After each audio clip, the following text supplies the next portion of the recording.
Mas 22 dimanapun kalian berada, lama tak berjumpa di acara Bincang Berdua kali ini bersama Toko Mas 22. Jadi buat semua follower maupun sahabat Toko Mas 22 dimanapun kalian berada, tentu saja kita ketahui ya, investasi yang paling besar dalam hidup ini selain hal-hal rohani, tentu saja kita perlu menjaga kesehatan tubuh kita ya. Karena dengan tubuh yang sehat, banyak hal yang dapat kita lakukan. Nah, untuk kesempatan Bincang Berdua kali ini, Toko Mas 22 sudah menghadirkan seorang bintang tamu yang spesial, yaitu Kak Nur Husni. Beliau adalah seorang personal trainer di bidang pola hidup yang sehat dan diet yang sehat. Nah, kalau Kak Nur Husni sendiri ini kan saya lihat sangat concern ya terhadap diet yang sehat. Nah, nanti kita akan bincang bareng Kak Nur Husni, kira-kira seperti apa diet yang sehat itu. Sebelumnya kita ucapkan selamat datang.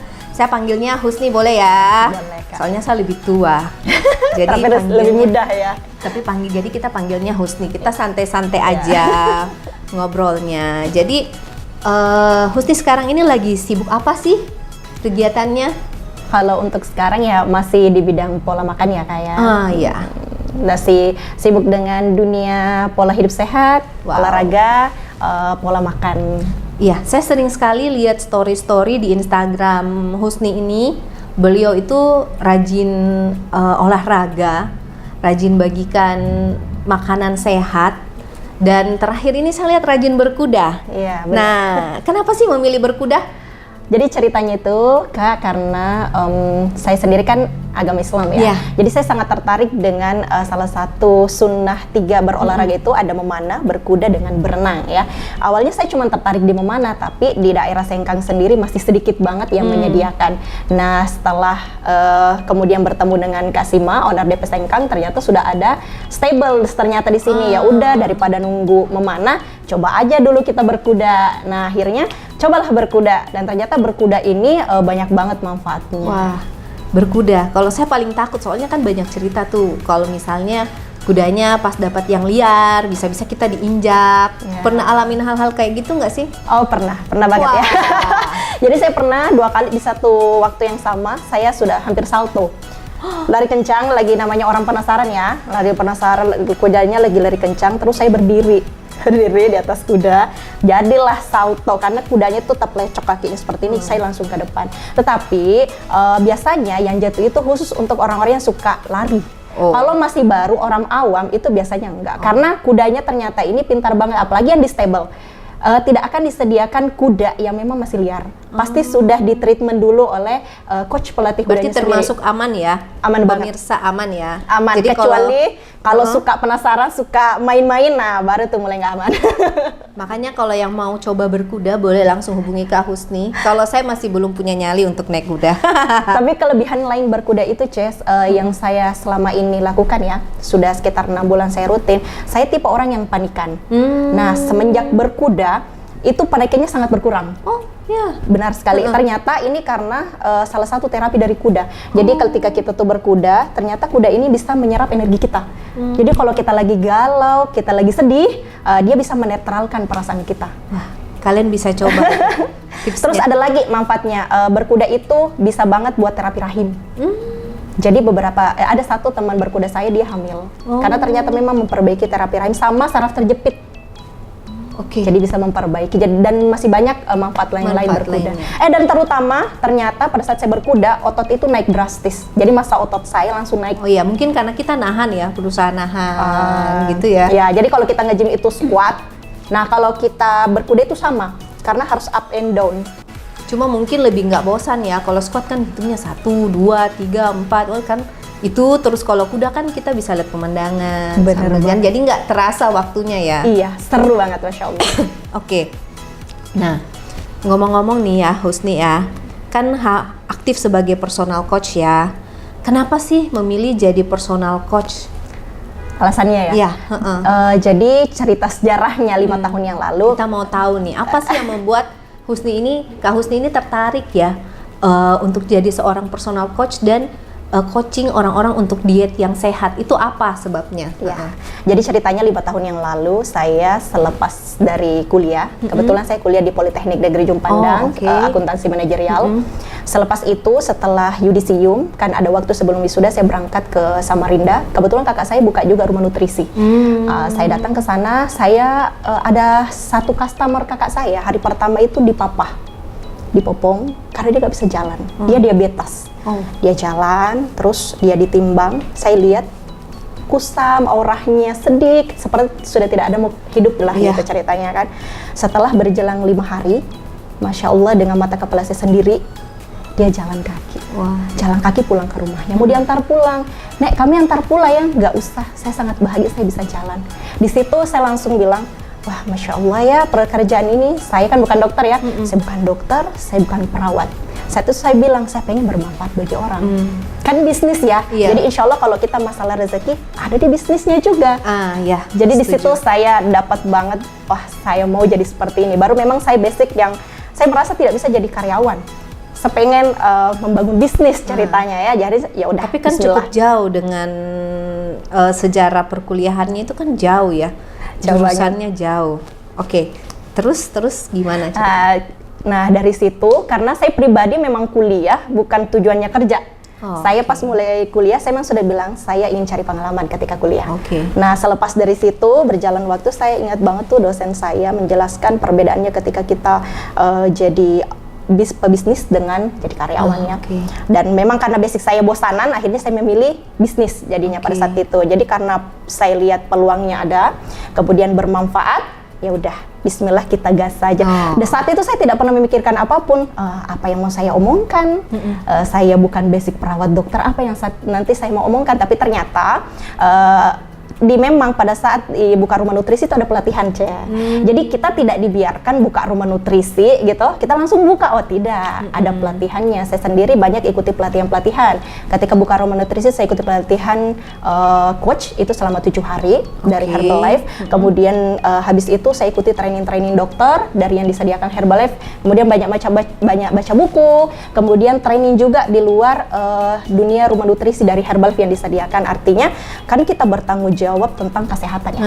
Dan itu kalau kita tidak bisa sembarangan ngomong tentang kesehatan ke orang lain karena kita harus mempertanggungjawabkannya. Jadi makanya butuh banget ilmu. Jadi alhamdulillah Masya Allah, Allah izinkan saya biasa pergi ke Bogor, biasa ada pelatihan dari dokter dari Amerika. Beliau ke Bogor ngadain, saya sering ikut.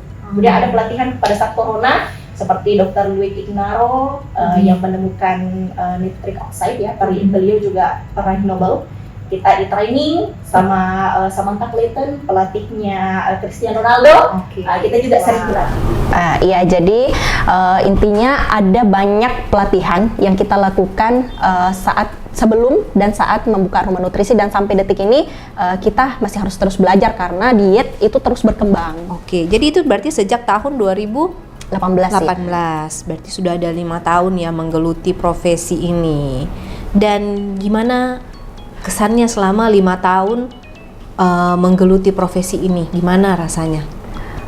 Rasanya tidak tergambarkan, karena banyak banget menemukan customer yang mulai dari umur 14 tahun sampai umur 80 tahun. Yang satu paling teringat banget customer saya di Samarinda, kan saya dulu buka di Samarinda, stroke. Orangnya pernah stroke, terus udah nggak bisa ngapa-ngapain kan, harus dibeginikan tangannya karena tangannya seperti ini, kaku banget. Jadi hari pertama datang diminumkan sama menantunya ya kan, hari ketiga menantunya bilang, Kak bisa minta tolong nggak, kebetulan tetangga saya, bisa minta tolong nggak dibawakan, hari ini saya lagi pergi, saya bawakan hari ketiga dengan mata kepala saya sendiri, tangannya lurus dia pegang panca. Wow, amazing ya. Iya, jadi banyak experience kebahagiaan itu yang tidak tergambarkan dengan uang. Berarti ini kan kalau dari ceritanya Husni sendiri ini kan bahwa itu pola makan, nutrisi itu sangat mempengaruhi kesehatan kita ya. Iya. Bener ya? Bener banget. Nah, boleh nggak di-share ke kita gimana sih cara menjaga pola makan yang sehat itu seperti apa? Nah, mungkin kita bahas dulu dari segi umum ya. Jadi ada yang namanya pola hidup sehat.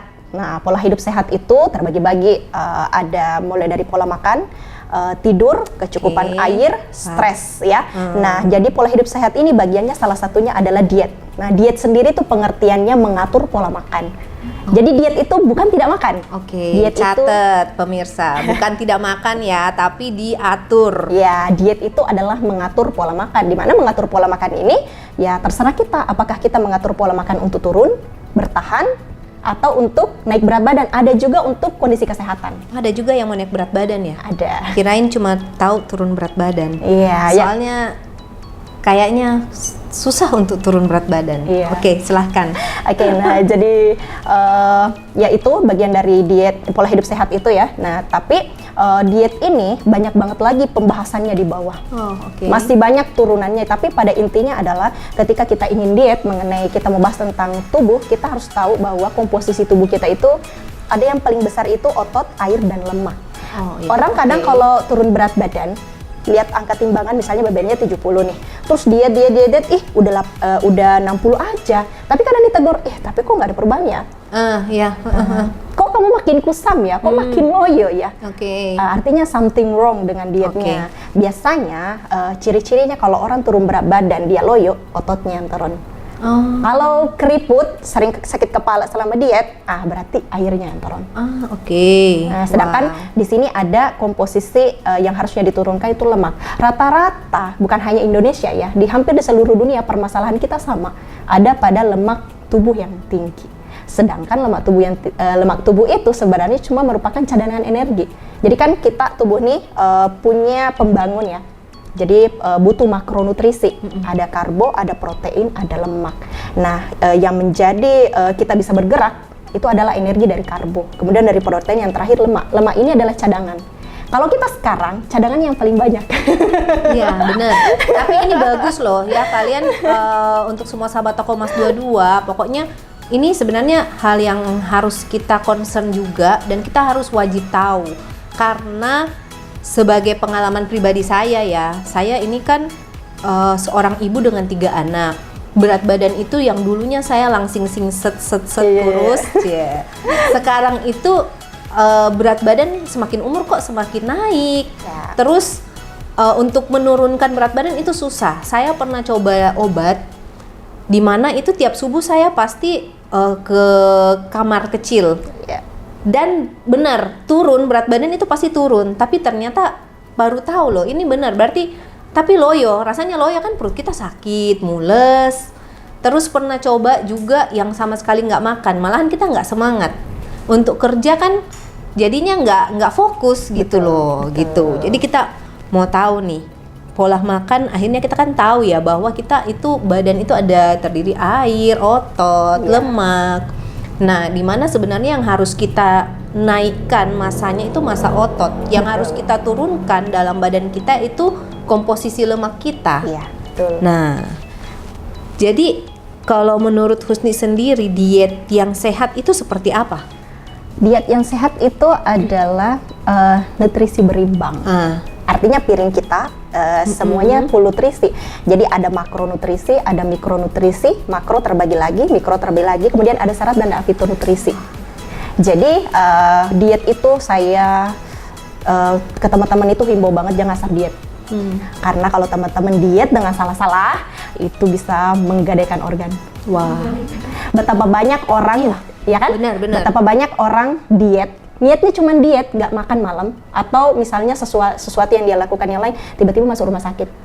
Penyakit mah sudah seumur hidup. Awalnya cuma jadi diet salah, penyakit mah nanti ke lambung, kemudian nanti ke ginjal, nanti ke jantung. Iya, betul. Fatal banget ya. Karena tubuh kita itu satu kesatuan. Kalau kita berbicara tentang diet, Anda berbicara tentang kesehatan Anda beberapa tahun ke depan. Jadi nggak boleh sembarangan.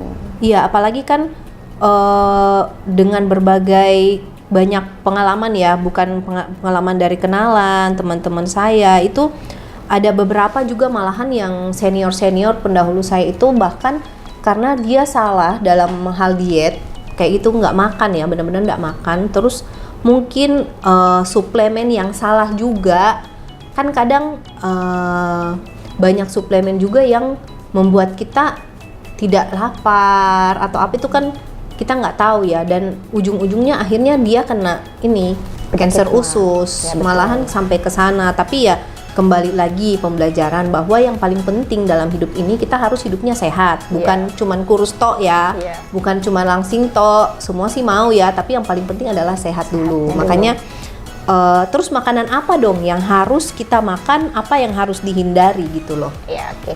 Jadi kalau kita berbicara tentang diet, saya tarik kesimpulan dari pembahasannya kakak tadi. Kenapa salah? Karena dia tidak tahu ilmu defisit kalori. Defisit kalori itu ada yang namanya defisit, ada yang namanya surplus. Tiap orang punya kebutuhan kalori beda-beda, energi beda-beda, ya. Nah, jadi itu dulu yang perlu diketahuin. Nah, setelah masuk tahu berapa kebutuhan kalori saya untuk turun, nah baru kita mulai membahas masalah makanan. Nah, biasanya kalau kami di rumah nutrisi, kami akan memberikan program kedisiplinan dulu di 10 hari pertama atau pola makan dasar. Di pola makan dasarnya itu kita kasih dulu protein dengan karbo. Karbonya masih pakai sederhana, karbo sederhana seperti nasi putih, why? Supaya tubuhnya terbiasa. Jadi kalau kita langsung diet, misalnya banyak orang salah diet. Oh, pas mulai diet pertama masuk beras merah, beras hitam, labu, ya nggak? Tubuhnya yang tidak terbiasa dengan makanan tersebut, shock. Apa ini? Saya nggak paham ini makanan apa. Oh, meronta, akhirnya tiba-tiba baru 5 hari berhenti. Jadi baiknya jangan terlalu tegas sama tubuhnya. Ya. Jadi biarkan dulu tubuh kita. Betul ya. Jadi biarkan tubuh kita terbiasa dengan pola makan yang biasa. Jadi tetap kita kasih nasi dengan ikan, tetapi proteinnya paling kita banyakin karena protein itu zat pembangun. Jadi nasinya yang dikurangi ya. Iya, sesuai takaran kalorinya kita berapa. Bicara soal itu saya pernah coba, tiba-tiba tidak makan nasi putih. Kan katanya nasi putih paling banyak mengandung kalori dan paling banyak gulanya. Jadi saya satu kali itu benar-benar stop makan nasi putih, dan benar saja itu cuman bertahan 1 minggu. Karena maklum lah, kita orang Indonesia kan, kalau nggak makan nasi rasanya tidak makan. Iya, betul. Akhirnya dalam seminggu itu bubar. Saya bilang, oh nggak bisa, saya kayaknya nggak bisa kalau nggak makan nasi. Iya, betul. Sebenarnya itu karena faktor tidak terbiasa. Jadi kita memang di rumah nutrisi itu pertama itu yang kita mindset bangun adalah pembiasaan. Kalau mau long lasting dietnya, mau long lasting berat badannya, harus pembiasaan. Karena tidak ada obat atau suplemen di dunia ini yang membuat Anda langsing seumur hidup. Karena tubuh kita ini elastis nih, banyak makan badan kita besar, kita sedikit makan badan kita kecil. Dah itu luar biasanya Tuhan menciptakan tubuh ini, saking cintanya sama kita, hambanya ya manusia ini, kita bebas. Kamu mau besarin badanmu boleh, kamu mau kecilin badanmu boleh, terserah kamu. Yang penting semua ada konsekuensi ya. Kalau kamu banyak makan, tubuhmu tidak sesuai, kamu akan sakit. Iya, betul. Kalau kamu terlalu sedikit makan, kamu tidak berikan energi yang tepat untuk tubuh, kamu juga akan sakit. Iya, betul. Jadi semua ada porsinya masing-masing. Nah, jadi setelah 10 hari itu kita kan berikan namanya busalana, buah, sayur, lauk, dan nasi. Ya, ini merujuk dari pola makannya Dr. Tifausia ya. Di situ lengkap makannya. Ada karbo kompleks, ada protein, ada fito dan seratnya. Biasanya karbo, perbedaannya nasi merah dengan nasi putih, orang bilang, gara-gara saya nasi putih ini saya naik berat badan. Tidak ya teman-teman ya. Karena 100 gramnya itu cuman beda 10 kalori. Ya, kalau saya beda tipis. Beda tipis, cuman bedanya kalau beras merah itu kan gulanya lebih rendah. Kalau konsumsi gula lebih rendah, maka gula darah tidak terlanjur naik. Kalau tidak selalu naik, kita nggak gampang ngemil. Biasanya kita juga lebih kenyang, ya. Nah, sedangkan yang bikin badan kita glower, banyak lemak-lemak yang dicubit itu karena gula yang berlebihan dalam tubuh. Nah, di nasi banyak gulanya. Jadi hanya di perbedaan manfaat serat dengan gula. Tapi kalau kalori ya sama aja. Sama ya. Sama. Jadi sedangkan yang membuat kita naik berat badan itu ketiga kelebihan kalori. Jadi bukan kelebihan makan, kelebihan kalori. Seperti kita harus menghindari terlalu banyak kalori. Pada saat kita mau diet, baiknya kita menghindari kalori. Iya, betul. Orang Indonesia selalu berpikir begini kalau saya tanya, yang mana makanan berat? 1 entong nasi atau 1 potong kue bolu? Oh, satu entong nasi. Padahal nyatanya kalorinya bolu itu jauh lebih tinggi. Nasi 1 entong 80-100. Catat pemirsa. Catat ya buat sahabat Tokomas 22 yang suka ngemil, yang seperti saya punya kebiasaan, kebiasaan yang jujur memang itu satu tantangan tersendiri ya. Saya suka sekali ngemil kue bolu, pokoknya semua yang manis-manis. Cuman memang suatu waktu ketika habis pandemi itu kan berat badan itu meningkat drastis ya. Di situ saya juga belajar bahwa memang pentingnya itu jaga mulut, jaga makan kalau memang kita mau hidup sehat. Gitu. Padahal sebenarnya kalau kita sudah terbiasa dengan pola hidup sehat ya, kita akan kekenyangan. Saya rata-rata customer saya bertanya, saya kenyang coach. Iya memang kenyang, diet yang benar itu harus kenyang. Kalau dietnya nggak kenyang berarti ada yang salah. Tapi tidak tentu dengan diet yang tepat itu ada hal-hal tertentu yang memang harus kita hindari ya. Ya, gorengan, santan, keripik. Gula-gula yang paling besar. Satu biji gula-gula itu 60 sampai 80. Gula-gula sekecil itu? Iya. Jadi kalau kita makan 5 biji ya mari kita hitung. Misal nih, CMil, kebutuhan kalorinya buat turun berat badan itu 1000, ya kan? Ini cuma gambaran. Iya. Terus sudah makan kalorinya gula-gula udah 500. Terus nanti gorengannya 100 sampai 200, kita ambil yang paling rendah 200, tengah-tengah 200 kalori. Jadi baru dari gula-gula dan gorengan sudah habis jatah makan. Wow. Jadi harus lebih smart ya. Harus lebih smart memilih makanan yang memang dia mengenyangkan tapi rendah kalori. Oke. Jadi kita juga tidak boleh membiarkan perut kita kosong alias kelaparan ya. Betul. Menahan lapar maksud saya. Sekali. Jadi diet itu bukan menahan lapar. Iya. Ya. Karena kalau kita lapar, tubuh itu kan setiap 4 jam harusnya dikasih energi. Jadi kalau misalnya jam 12 kita makan, terus jam 6 baru kita makan, tubuh kita itu akan kelaparan. Sedangkan kita memakainya, misalnya kita banyak bergerak, kita berpikir, artinya tubuh kita dapat mana energinya? Dari otot kita, dari protein yang ada di dalam tubuh. Akhirnya banyak orang merasa diet tapi ototnya malah turun. Iya. Karena tidak di jam makan yang tepat. Tapi ngomong-ngomong soal pola makan ya, saya pernah mencoba setelah berat badan saya betul-betul naik drastis itu, saya pernah mencoba untuk mengkontrol seperti menghindari minyak ya, goreng-gorengan, terus menghindari kue-kuean yang berbau, termasuk minuman kesukaan saya yaitu kopi latte gitu, itu kan semua pakai susu, pakai gula ya. Nah itu benar-benar saya berhenti selama 3 bulan dan itu berhasil turun drastis, tapi cukup bagus. Sebenarnya saya puas sekali dengan hasilnya. Cuman karena 3 bulan itu betul-betul puasa dari gorengan, kue dan kawan-kawannya, setelah lepas 3 bulan dan berat badan saya itu sudah turun, jujur saya jadinya kalap. Sekarang saya udah kembali ke pola hidup saya. Gimana sih caranya ini biar kita bisa tetap konsisten gitu loh. Benar. Jangan sekali 3 bulan itu sekali selesai kita cheating melulu. Itu gimana menjaga biar kita bisa tetap konsisten dalam melakukan diet sehat atau pola hidup yang sehat itu. Gimana sih? Caranya adalah dengan pertama edukasi ilmu ya. Jadi yang membuat kita bisa bertahan adalah ilmu. Misalnya contohnya kalau kita tahu saya tuh ketika makan gorengan nanti kanker saya pemicu kanker ya kan. Gula juga seperti itu, tepung-tepungan juga seperti itu. Jadi hal yang pertama bisa mengikat kita, bisa long lasting adalah itu tadi ilmu. Kemudian yang kedua, membangun kebiasaan pola pikir ketika kita mulai diet. Kita hindari memikirkan bahwa saya sedang diet. Baiknya kita berpikir bahwa saya sedang merubah pola hidup saya.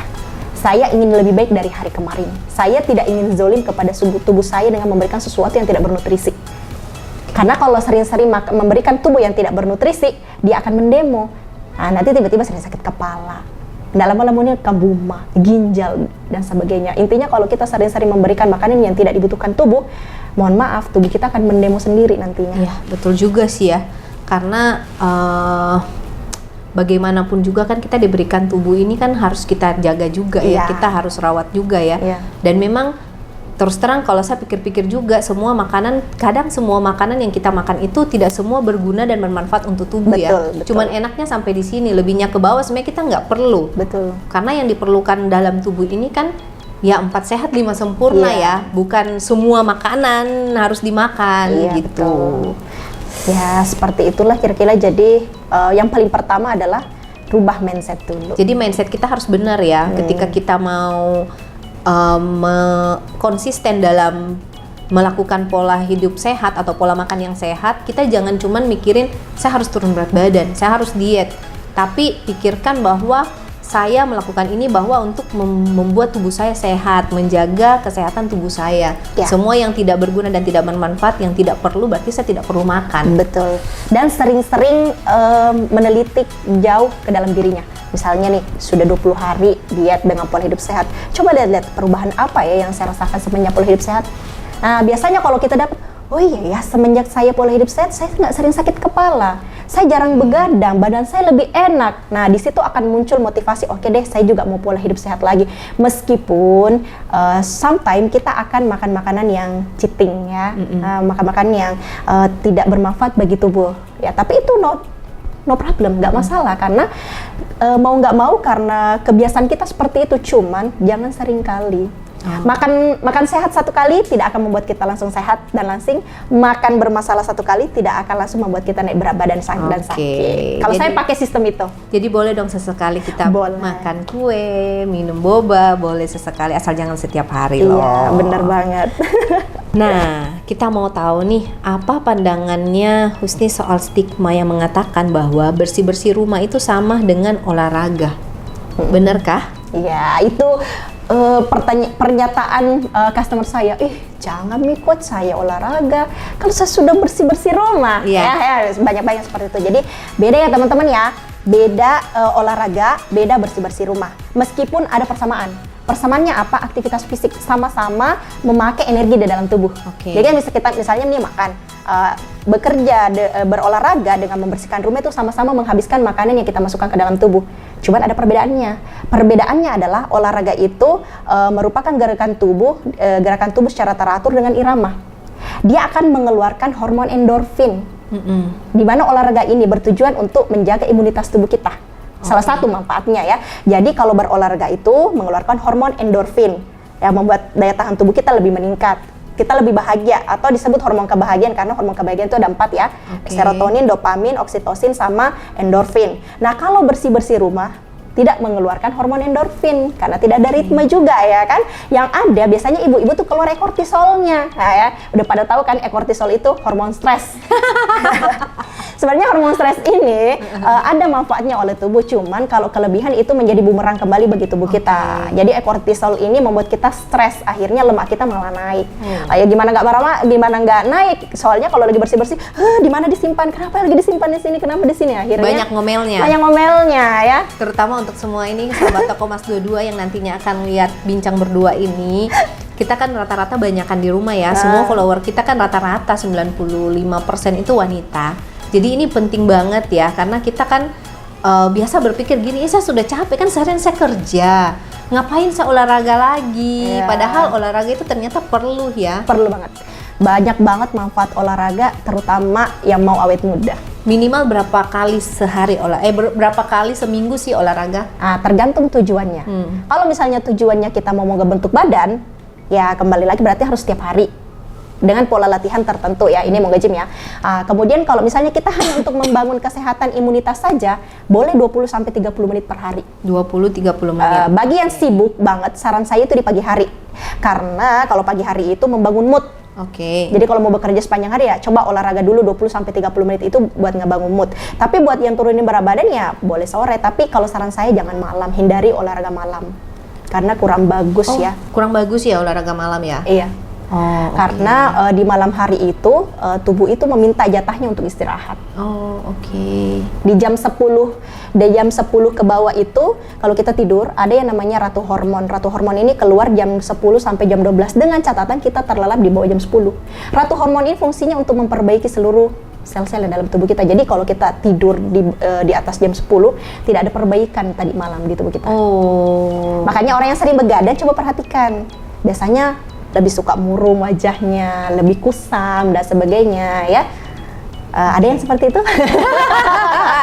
Coba dikoreksi dulu ya.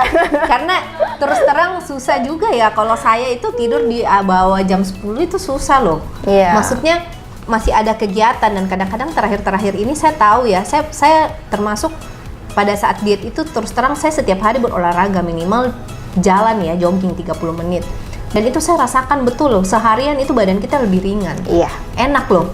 Tapi belakangan ini karena dengan alasan kesibukan, kerjaan, itu saya mulai tinggalkan. Saya juga berasa sedikit-sedikit sakit badan, pegal-pegal. Saya sih belakangan mencoba ini, olahraganya malam, treadmill malam atau jalan 30 menit malam. Cuma ternyata saya baru tahu loh kalau ternyata paling baik itu di pagi hari. Kalau untuk membangun mood ya. Iya. Apalagi kita yang sibuk, saya tahu Iya. kakak sibuk banget ya. Itu bagus banget kalau olahraga pagi. Oke lah, kita coba lagi ya. Makanya ini kita khusus minta Kak Husni ini untuk memberitahu hal-hal mungkin yang selama ini kita keliru atau ada salah paham tentang bagaimana sih diet yang sehat, pola hidup sehat. Nah, untuk kesempatan ini semoga bisa sangat membantu kita ya untuk mengetahui hal-hal yang benar gitu loh. Sama yang paling orang salah sangka. Fungsinya olahraga buat apa? Kenapa olahraga? Kenapa datang ke gym? Turun berat badan. Salah ya. Oh, nggak salah boleh ya? besar, Padahal saya termasuk salah satu yang gitu, walaupun saya nggak nge-gym ya. Iya. Sependek pengetahuan saya ya, karena saya juga bukan perawat, bukan dokter. Sependek pengetahuan saya, olahraga itu hanya membantu 20%. Oke. 80% itu pola makan. Pola makan. Itu pun alurnya olahraga, tidak berolahraga langsung turun berat badan. Nah, jadi ketika kita berolahraga menaikkan massa otot. Massa otot ini yang memakai energi di dalam tubuh kita ya. Jadi dua komponen terbesar yang memakai energi di dalam tubuh kita, otot dan otak. Ya, otak itu 400 kalori pemakaiannya dan otot itu 300 lebih ya. Jadi komponen paling banyak yang memakai energi dalam tubuh kita itu sebenarnya otak. Jadi kalau lagi banyak berpikir, coba deh kalau lagi banyak banget pikir itu mesti butuh cemilan. Oh, cemilan ya. Ya kan? Saya paling suka cemilan. Ya, Pada boleh. saat banyak kerja justru maunya carinya cemilan. Cemilan, iya karena membantu kan kalau cemilan terutama yang karbohidrat itu kan glukosa ya.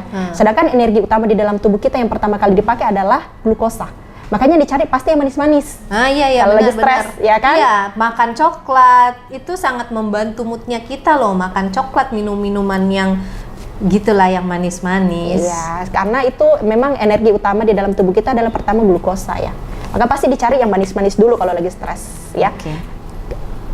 Kemudian sebenarnya kalau kita berolahraga menaikkan massa otot. Ketika massa otot naik, nah baru deh pemakaian energi di dalam tubuh kita banyak baru turun berat badan. Jadi tidak olahraga hari ini turun berat badan, tidak.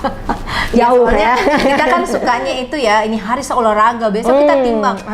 Kenapa cuma turun? Berarti tidak berguna olahraga ini. Biasa kan berhenti. mindsetnya kayak gitu. Capekku mi deh, saya sudah olahraga ini 1 minggu, capekku mi, kenapa ini berat badanku cuma turun setengah garis, cuma 500 gram turunnya. Akhirnya berhenti olahraga, itu nggak boleh ya. Harus punya mindset yang Ya, benar. makanya ilmunya itu penting.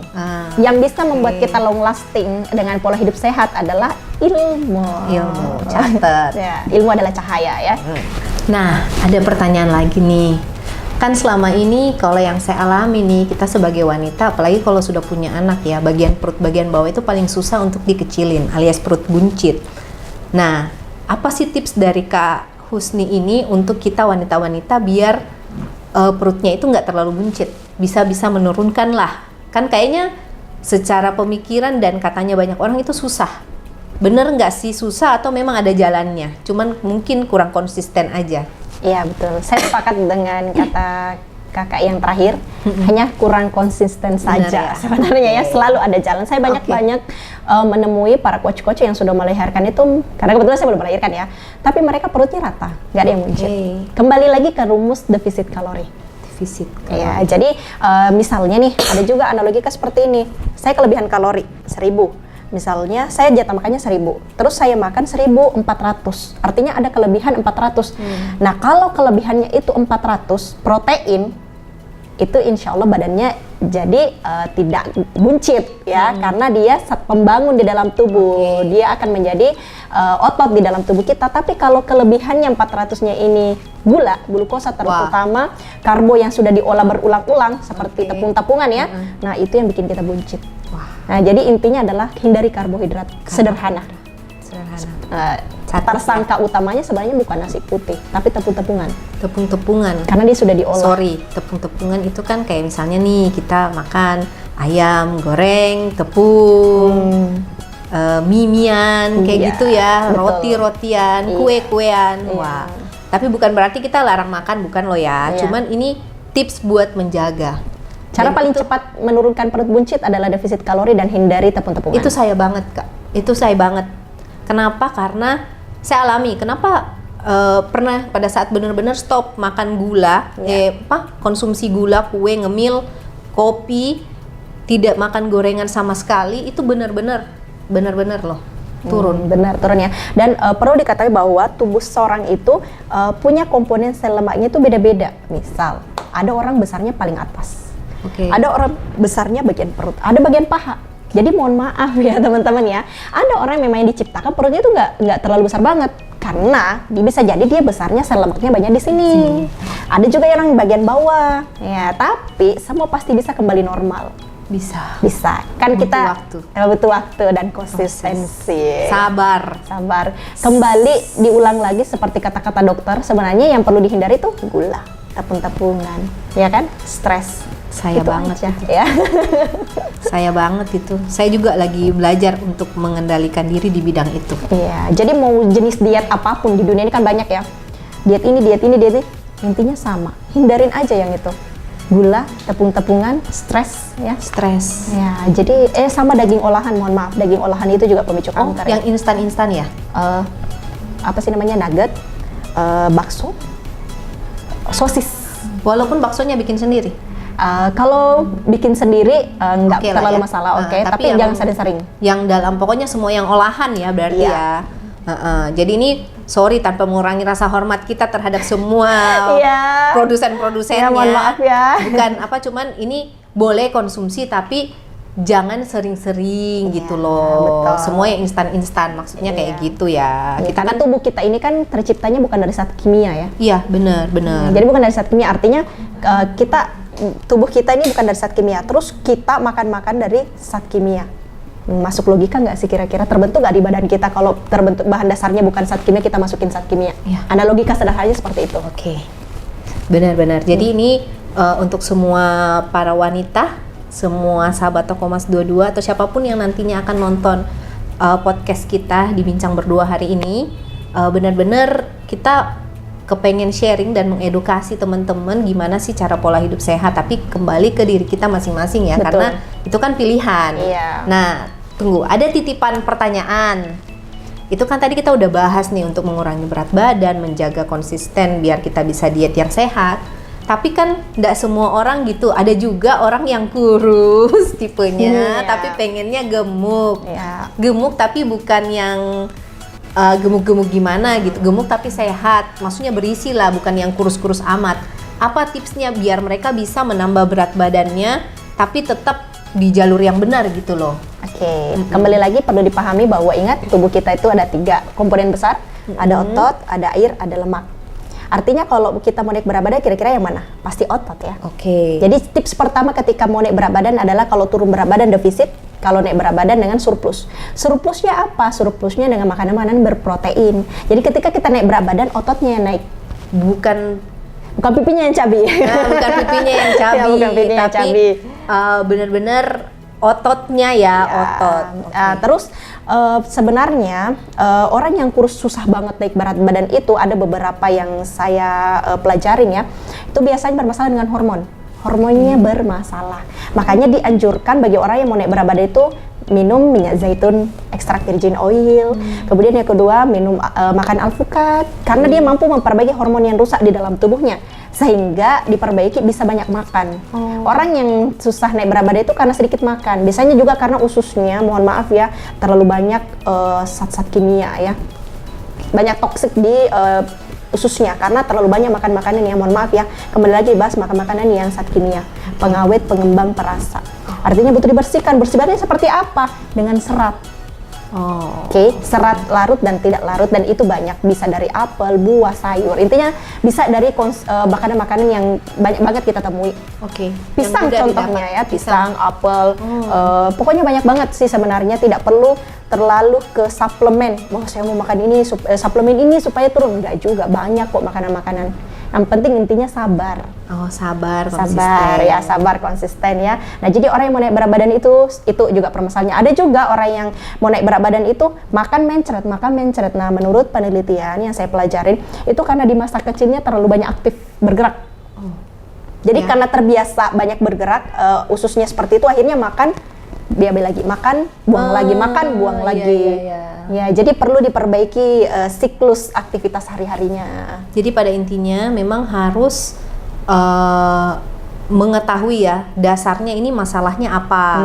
Betul. Dan memang kita perlu konsultan dalam hal ini yang bisa mementori kita untuk mendapatkan pola hidup yang sehat. Misal kebutuhan kalian apa? Betul. Mau turun berat badan, mau menjaga apa berat badannya ideal, tapi kepengen bentuk otot, atau entah mau sehat, mau naik kembali lagi, kita memang butuh konsultan ya. Jadi buat teman-teman mungkin next cari Kak Husni langsung ya, tanyain apa kebutuhan kalian. Iya, kalau teman-teman sendiri bingung, ya boleh ke ahli gizi misalnya, itu lebih bagus kan ya, karena memang sudah punya lisensi ya. Tapi untuk orang-orang yang tidak mau terlalu ribet juga, yang misalnya hitung gram-gramannya sebenarnya sederhana banget ya. Hidup itu simple, jangan dibikin sulit ya sebenarnya. Banyak banget cara-cara yang lain tanpa harus pakai hitung gram-graman dan lainnya. Tapi kalau mau lebih bagusnya ya silahkan ke ahli gizi, lebih bagus ya. Dan dijelaskan ya. Nah, ini setelah kita tahu hidup yang sehat, semoga kalian juga memilih untuk menginvestasikan hidup yang sehat dalam kehidupan kalian. Betul. Ya. Tapi kita agak berbicara soal investasi nih. Kita mau tanya Kak Husni sendiri sebagai kaula muda, anak-anak milenial, masuk golongan milenial ini, apa sih menurut Kak Husni ini, menurut Dek Husni ini, investasi menurut Kak Husni itu seperti apa sih? Investasi kalau saya dalam hal keuangan. Dalam hal keuangan ya. Kalau dalam hal keuangan tentunya investasi merupakan simpanan bagi kita ke depannya ya. Kalau bagi saya bisa kita pakai sewaktu-waktu ya kan. Investasi itu kan kalau di bidang akuntansi ada aset lancar dengan tidak lancar ya. Yang mungkin ya kalau termasuk aset lancar itu seperti emas ya kan, yang mudah. Kalau aset tidak lancar mungkin seperti tanah, bangunan ya kan. Nah kalau mungkin kaulah muda seperti saya yang paling terdekat pasti emas. Ini anak akuntansi loh ya. Ini bukan endorse ya. Ini benar-benar ini pandangan benar sendiri gitu. Tapi memang saya yakin karena di usia yang anggaplah kita umur 21, tapi tidak semua orang ya. Mungkin baru selesai kuliah dan sebagainya, atau baru selesai SMA. Pasti keuangan kita tidak akan langsung bisa membeli tanah. Ya kan, kecuali kalau orang tua Anda punya warisan dan sebagainya. Tapi kalau benar-benar kita bekerja dari hasil keringat kita sendiri, saya yakin hal yang investasi paling dekat yang bisa kita lakukan adalah emas. Kenapa? Karena emas itu bisa kita pakai untuk menjaga wibawa kita, ya kan. Kemudian yang kedua, ketika kita butuh sesuatu enak banget langsung dicairkan. Benar-benar. Baik entah digadai atau dijual langsung, pokoknya kamu butuh duit hari ini bawa, pokoknya pasti jadi duit. Iya benar ya. Itu kelebihan lainnya dari emas sendiri. Ya, cuma teman-teman kalau pengen aset yang pastinya akan selalu naik dan tidak punya penyusutan, ya pasti kita berbicara tentang tanah. Benar. Ya, kan? Benar. Tanah, apalagi tanah sekarang, pemukiman makin banyak, rumah di mana-mana. Artinya kalau kita punya tanah 5 tahun, 10 tahun ke depan, nilainya luar biasa. Tapi bisa juga dengan metode kita tabung dulu dari emas. Nanti dari emasnya kita jual, baru kita beli tanah. Bagus juga ini ya. Taktiknya. Benar ya. Taktiknya seperti itu, strateginya. Karena memang sih ya, kalau apalagi buat teman-teman yang masih anak muda, baru mulai merintis karir, tentu kan berat ya kalau kita langsung mau investasi beli tanah. Betul. Tapi ketika kita punya tabungan bentuk emas, kita simpan bertahap, nanti bisa ditukarkan untuk beli tanah. Dan di dalam Islam sendiri, salah satu investasi yang direkomendasikan adalah emas. Emas, tanah, dan bangunan. Jadi di dalam Islam diajarkan kalau mau mempercepat naik kekayaannya, ya salah satu pilihan terdekatnya adalah emas. Oh iya, tapi itu bagus banget sih sebenarnya ya. Bukan karena saya jualan emas loh ya, tapi ini memang betul-betul karena berkat pengalaman baik dari orang tua sendiri. Ini benar-benar emas memang punya banyak manfaat ya, terutama kalau untuk jangka panjangnya. Mungkin memang tidak bilang menjanjikan hasil yang terlalu wah gitu dalam waktu dekat, tapi aman lah, investasi yang aman lah untuk jangka panjang. Nah, sebagai penutup nih, Kak Husni bagi dong tips untuk menjaga hidup sehat. Oke, tipsnya ya. Kalau tips hidup sehat, satu, perhatikan apa yang kita masukkan ke dalam tubuh, karena apa yang kita makan itu bentuk tubuh kita. Banyak makan protein, tubuh kita jadi lebih padat, lebih banyak makan lemak, tubuh kita jadi berlemak ya. Kemudian yang kedua, air putih. Air putih itu penting sekali karena 80% tubuh kita terdiri dari air putih ya. Kemudian jangan begadang, tidur 8 sampai 6 jam ya. Jadi jangan menggerus ototnya sendiri. Kemudian yang terakhir berolahraga. Masih baru terakhir berolahraga. Yang terakhir adalah hindari stres. Hindari stres. Ya, rumusnya 20% olahraga, 80% pola makan, 100% pola pikir. Wow, luar biasa. Thank you.